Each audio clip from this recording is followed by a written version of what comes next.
Food for thought. Food for thought. If this is what it sounds like this summer with contracts, and the Niners are hellbent on winning the deal, and the fans show this much anxiety when big-name players are not all simpatico with the front office. If that's what 2024 sounds like, what are we going to do next summer? What are we going to do? Well, he's going to change course. And by he, I mean Parag Marathe. And he's going to take his cue from the owner, who already said he's going to reset the market. So go ahead and just break him off in March and put all of this to rest, because I don't want to ever have to say the name Parag Marathe again. It's not that I don't like and respect what he's done. I actually have a good friend who knows him personally, and she vouches for him as a person and him as an executive and all the rest of it. And so it makes me feel even better about Parag Marathe and what he does, but I don't want him to be a part of my 49er football season, but he always is. Well, he's like an offensive lineman. His name's not going to come up unless something's wrong. Yeah. Spencer Burford. Nobody is like, when the McCaffrey thing happened, did anybody go like, oh, job Parag, way to go, way to get it done quietly and quickly. Good job, Parag. Nobody did that. You only hear this, like offensive lineman in holding. You only hear his name when a flag gets thrown, and we got a couple flags on the field right now. Big time flags. Yeah, but he went the wrong way on a 3rd and goal play, maybe. And Aiyuk was open, and you couldn't make the throw. But next year, I know it's easy because Jed York spoke. It's not. I think it's a lot easier than this. I disagree. It's easy because if you like the player, and I believe that they like the player, a lot of the stuff to happen. The market is there. A lot to happen between now and then. Well, if everything that happens between now and then is good, then it's easy. Well, it becomes difficult if. Well, I mean, what does Brock have to do for this to not be something that you want to continue to do? I don't know that that's the point. Brandon Aiyuk has never done anything that somebody didn't want to have continue. Replaceable. He's replaceable, and your starting quarterback is not. That's funny. He is. I've heard you say all year they can't win a Super Bowl. I don't think that they can. Well, then he's not replaceable. They think he's replaceable. Maybe they do. Maybe they don't. Because they haven't finished this. I don't know. Maybe he's being unreasonable. That's we got it. I don't think that the quarterback can be, quote, unreasonable. Sure is he going to ask for $90 million a year? I have no idea what he's going to do. I think that the quarterback would be much more reasonable based on what the market is. And if the 49ers, here's a premise that I see. If the 49ers are going to go to their players in general and say, look, just like they have with Brandon, you're very good. You're very valued. We need you /want you. Here's what we can do. I know that Justin Jefferson got XYZ. I don't know if you've noticed, Minnesota doesn't even have a quarterback, nor are they trying to win anything. We are. And I don't know if you've noticed, there's amazing players all over the place. And all of them need to get paid. So here's what we can do. I know what the market's telling you, but here's what we can do. Why wouldn't they do that with Brock? Why wouldn't they? In fact, I'd argue you do it with Brock more than anyone, because you go to Brock and you're like, first of all, you've made $2.7 million in your entire life, and you have another season to play. Now, I'm not saying you mess with it and be unfair, but if you told Brock, oh, hey, by the way, yeah, we'll do the 60, but then both of your security blankets are gone. No Debo, no Trent. Or we could do 53 or 50 or 49. I don't know. I don't know where this is going. But to think, after where we've been, that the 49ers are just going to lay down and roll over because Brock's a quarterback, I disagree. And I think next offseason, oh my goodness, it's going to be It's almost like the NBA, where the offseason's bigger than the season. Disagree. Okay. And I don't think that we get past the draft without that being done, because Kyle Shanahan understands the importance of having QB1 in OTAs and in camp. And so that's different than a 36-year-old left tackle who, fine, you don't want to come into camp. We don't really even want you here in camp. We want you to rest and be healthy. And Brandon Aiyuk, if you don't want to be here with your quarterback, you've already played a season and a half with him. We feel like you can be on the same page with him when you eventually come in, if you do. But QB1, that's a totally different calculus. Of course it is. When you've got a head coach who is offensive-minded. So I think if this year goes the way we all expect it to go, forget the team result. If Brock again looks good and a guy with accuracy, QB rating, the acumen, the decision-making, he stays upright and he has a year and they finish wherever they finish and they want him next year, it gets done early because Kyle Shanahan wants it done early. Maybe. That's his quarterback. Yeah. That's my quarterback. Yeah, and this is his left tackle and his different story. And his leading receiver. Well, everything's different when it's the quarterback. But well, the left tackle, as an older Hall of Famer, I think that a lot of it is like, okay, wake us in the end of August. And here we are in the end of August, and now maybe we're all waking up to the reality that he's still not here. And Brandon Aiyuk, I do think that was just a simple miscalculation. They thought that he would cave. They thought that he would be much more willing to take what they offered, and he wasn't. And he dug in, and then he held in, and he made their life not a living hell, but he made their life a little bit uncomfortable. Annoying. Yeah, he was more annoying than they thought. Well, I'd say this: even if you're right, and I'll buy that you're speaking the odds-on favorite position right now. But even if you're right, that too leads to its own national debate. Niners just break off Brock Purdy $60 million when half the world thinks he's the 16th best quarterback in the NFL. All I'm telling you right now is it is going to be loud next summer. It is going to be loud. It is going to be incessant. It is going to be very difficult for everybody to sort of like agree and make sense of. Because first of all, that's not our world right now. We don't agree and make sense of things. That's not who we are as a culture. And B, if you can't see that no matter what happens with Brock, there's disagreement, I don't know. I don't know what to tell you. I don't know what to tell you. Brock Purdy right now, based on numbers and data, is easily one of the top 5 quarterbacks in the game right now. Very few people think that the data matters in this case. And what do we know about negotiations? An agent is going to be like, data. And then the other side's going to be like, emotional feel. And we're going to argue. Of course. And it's going to be a big flipping deal because I've never heard a contract discourse among fans start earlier than this. This started right after the Super Bowl, and he wasn't even eligible for another year. Exactly. Well, we've never seen a player do what he's done. Very good point. Mr. Irrelevant to conference championship game and then Super Bowl runner-up in 2 years. We've never seen this before. So even at the end of this upcoming year, yes, he's eligible for an extension. Doesn't mean he has to get one. Now, he will get one because that's the way football works. But because of that, I think that they're going to be able to find common ground a lot more easily than they are with Trent Wiliams, who is 36 and rich and dug in. And now he wants what he wants. And you have to go out to the owner and knock on his door and say, yeah, Trent wants $45 million guaranteed. I need you to get $45 million for me, Jed, so we can give a 36-year-old left tackle $45 million. We want to give him $28 million a year, $56 million, but he wants $45 guaranteed at signing. Will you do it? And Jed's like, God, I got to stop answering my door.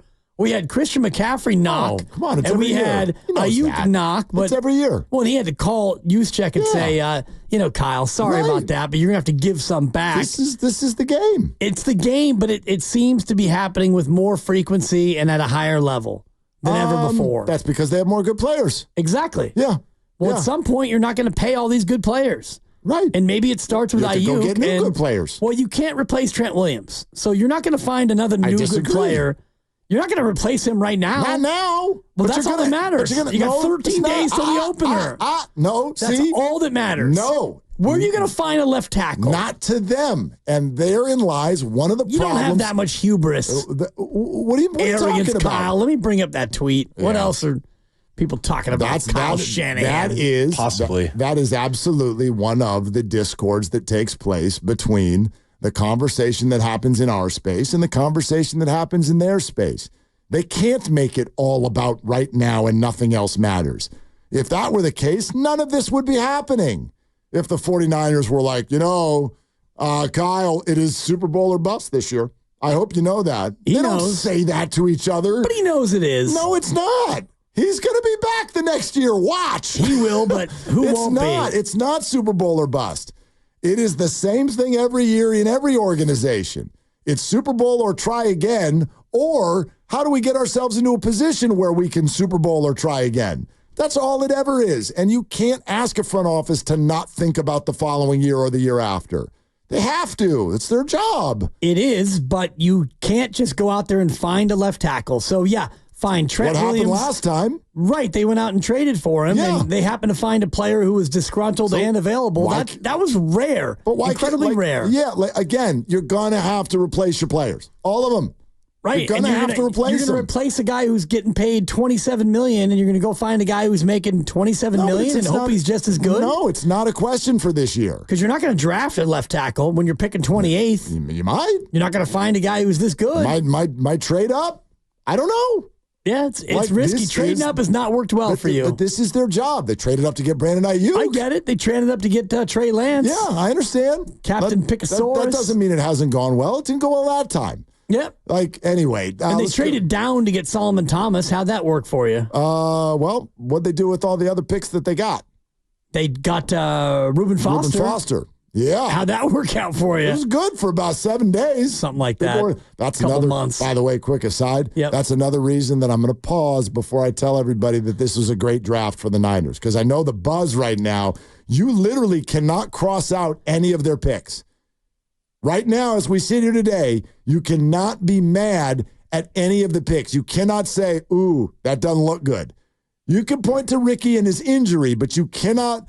The performance of this year's draft class in camp and preseason has been good across the board. You will not hear me say, oh, I nailed the draft. Yeah, because none of them have played a game yet. Talk to me in 2027. Thank you. And we can talk before 2027, but at least wait till, I don't know, week 7.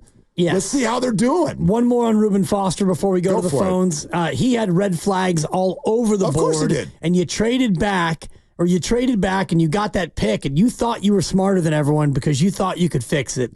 Like Spicoli in Fast Times. For those of you old heads, I can fix it. Was that all they got? Was it just that? They moved back one spot and got an extra first rounder? I feel like did they get more for that trade with the Bears? You can Google it, but that was the marquee portion of right? Yeah, the Bears didn't do well with that trade either, by the way. No, they didn't. The Niners got Solomon Thomas and Reuben Foster. Yeah, did any good players come out of that experience?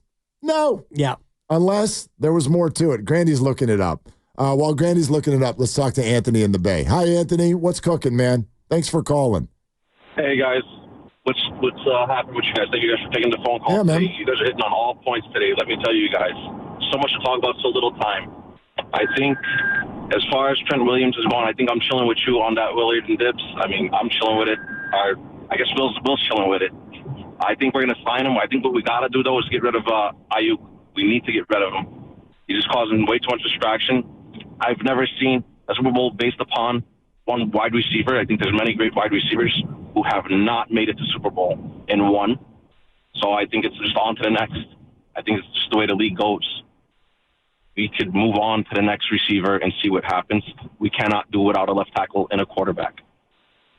I just think that's where it's at. We need to get rid of Aiyuk so we could pay Trent Wiliams and then pay our quarterback next year. Well, Anthony, you bring something up that for me, and thank you, remains a total question mark, which is this. I don't know if the two are linked. And I wish there was someone who was really on the inside or would share on that. Doesn't exist. But I would love to know if in any way, like even in the slightest way, are these two stories linked? Like, is the discord with Brandon sort of making the Niners hesitant with whatever dollar figure Trent is asking for And so they're sitting there going, okay, we kind of got to, Trent, hang out over here while we figure this out. Until we figure that out, we can't figure you out. Or are they mutually exclusive? I don't know. Yep. I would love for them to be mutually exclusive. That's what my brain thinks is probably true. I don't think that multi crazy billion-dollar organizations that operate at this high of a level would not only put themselves in a position of, we're not sure what's going to happen with Brandon, but also if we're not sure what happens with Brandon, that means we're not sure what happens with our other key players. That would be a real bad way to do business. But I don't know if the two are linked in some sort of a way. I don't think that they're linked financially, but I think that they're linked philosophically, because I don't know if you saw the story earlier today. I saw it in The Athletic where the Niners are spending $200 million to upgrade Levi's Stadium for the Super Bowl and the World Cup. So you take $200 million and you cleave that off and you put that aside for upgrades. And I know a lot of that money will come back with, all of the revenue that you're going to generate from those two events, the World Cup and the Super Bowl, but that still is $200 million that you're taking out of your business budget and you're putting it toward upgrades for your stadium. So they're not a cash poor or a money poor organization. So I don't know if Jed York is thinking, geez, Trent wants $45 million guaranteed, and I'm just guessing at the number, and Brandon wants $50 million guaranteed at signing. So that's $100 million, and gee willikers, guys, I don't think that we have that much money to spend. That's not the issue. I do think it's a couple things. One is they want to win the deal, and the other thing is the precedent. So Trent's not happy at 36, and darn it, I want more money or I'm not going to show up. And Brandon Aiyuk, I want a new contract or I'm going to show up but not really play. I think that the precedent is a part of it where this organization doesn't want to have to keep going to their players and saying, oh, you're complaining? You get it. Daddy, I want ice cream. Okay, here's 2 scoops. Well, he got cake too. Here, have some pie, have some cake, and you get ice cream. Wait, what about me? Have some candy and cake and ice cream. This is getting a little too close to home. I'd like you to stop now. Well, and I'm over. You should see my freezer. Yeah. I'm going to eat it. Dad, do we have any dessert? I don't know. Pick from one of the 87 desserts that you guys have talked me into buying and putting in this house. And like a buffoon, I'm just like, okay, I'll go to my 8th grocery store and get your stupid request. I get it. So my daughter had her 2nd birthday on Sunday, and now it's chocolate cake, ice cream, chocolate cake. Don't make me do the chocolate cake joke again, because Granny didn't get it yesterday. This morning for breakfast, she's hitting me. You want a bagel? Chocolate cake. You're not getting chocolate cake. Do you know what the bigger problem with that is there's an even older Bill Cosby reference to make there, but you can't make Bill Cosby references anymore. No. He did a whole comedy skit on Dad giving the kids the chocolate cake and the chocolate. The kids, everybody's all happy with Dad. You can't do it. No, it's terrible. I don't want to do it. I used to be able to kind of do a Bill. I don't want to do a Bill anymore. Can't do Bill. Bill's gross. But anyway, can't do it. You were saying, Grandy's got the answer to the trade. Hi, Grandy. Yeah, the 2017 draft day trade, the Niners moved down from 2 to 3. To 3, yeah. They also got back a 3rd rounder, a 4th rounder, and a 3rd rounder in 2018. So they didn't get the Reuben Foster pick. They used one of those picks to trade back up into the 1st round and get Reuben Foster. That's what I thought. They also used one of those other picks they got to get 2 other late round picks. One of them turned into Adrian Colbert. You remember a safety from the beginning of the Jimmy Garoppolo era.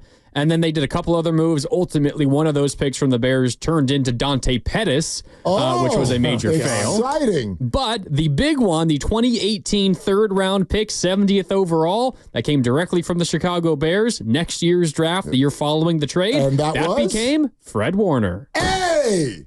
Nailed the deal. Totally. Well, it sounds like 50 players came out of this in both directions, and one of them was good. But he happens to be the best linebacker in the game. Sure. Okay. So you went from number 2 and you got Fred Warner. Okay. That's basically the net. Dude. You had Solomon Thomas struggling. Reuben Foster played about a year and change. He was amazing for about a month and a half. And then. Dude, my son bought a jersey. Oh, boy. And then we had to give it back. Yeah, you did. Yeah. Anyway. These trades are always, they're hard to track. And thank you, Grandy, for doing the legwork. But the Niners won the deal. Sure. And I do have the tiniest soft spot for Dante Pettis. Just a tiny one. For 2 small reasons. Neither of them are going to resonate with y'all, I think. Boise, right? He's a Boise State. No, that's not one of them. Yeah, he's a Washington guy.